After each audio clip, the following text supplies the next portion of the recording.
Forgetting birthday. Today I have an amazing story for you. Hello everyone, I have an amazing story today. It's not only story, it is full of emotions and love. The morning sun crept through the half-open blinds, painting thin golden lines across the kitchen counter. Emma sat at the table, her hands wrapped around a warm cup of coffee that had long gone cold. In front of her sat a single cupcake with pink frosting and one small candle. She had made it herself, not because she expected anyone else to, but because after 40 years, she'd learned that expectations only lead to disappointment. Her husband Jake rushed past her in his usual hurry, adjusting his tie and checking his watch. "Morning," he said absently, not even looking up. Emma tried to sound cheerful. "You're leaving already?" "Big day," he muttered, grabbing his keys. "The company's award dinner is tonight. Don't forget, okay? Wear something nice." She nodded faintly, though her voice barely came out. "Right. Tonight." He kissed the air somewhere near her cheek and was gone before she could even say goodbye. Silence filled the house. It wasn't always like this. Years ago, their mornings had been different. Laughter, scrambled eggs, Jake humming out of tune while pouring coffee.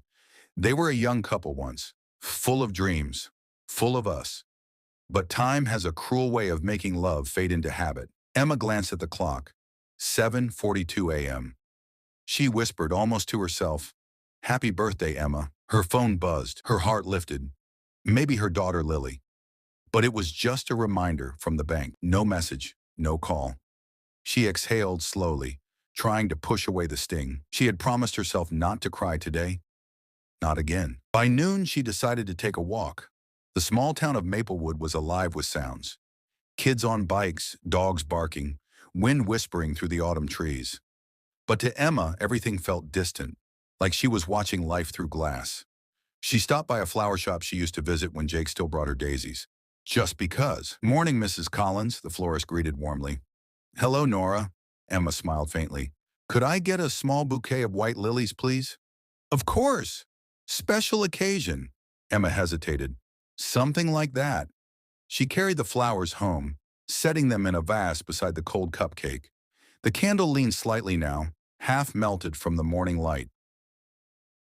The hours passed slowly. Emma tried reading, then cleaning, then scrolling through old pictures on her phone. There was one from her last birthday, Jake and Lily standing behind her, the three of them smiling. That was the last time she remembered feeling seen.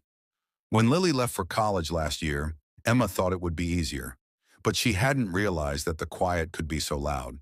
Her phone finally buzzed. "Hey, Mom. Sorry, busy day. Love you." That was it. No call. Just a text. She put the phone face down and looked out the window. The sun had started to set. By 6:30 p.m., she began getting ready for Jake's award dinner. She put on a simple navy dress, the one he'd once said made her eyes look like the ocean. But when she looked in the mirror, she barely recognized herself. The sparkle she once had, gone. She sighed and fixed her hair, whispering, "Maybe tonight will be different." At 7:10, Jake's car pulled up. He honked once, never came to the door anymore. When she stepped inside, he barely looked up from his phone. "You look fine. Let's go, we're already late."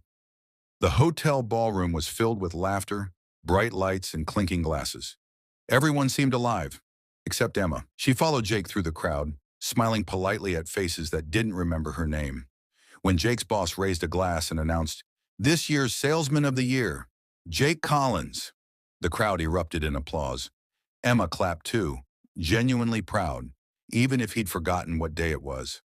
Jake gave a short speech, all about hard work and dedication, never once mentioning her or their family. Afterward, people gathered around him, congratulating, laughing, hugging. Emma stepped aside unnoticed. Her eyes drifted toward the corner table. A large cake, candles, champagne. For him, not her. That's when it hit her. This was the celebration he had mentioned that morning. His company dinner, his success, his moment.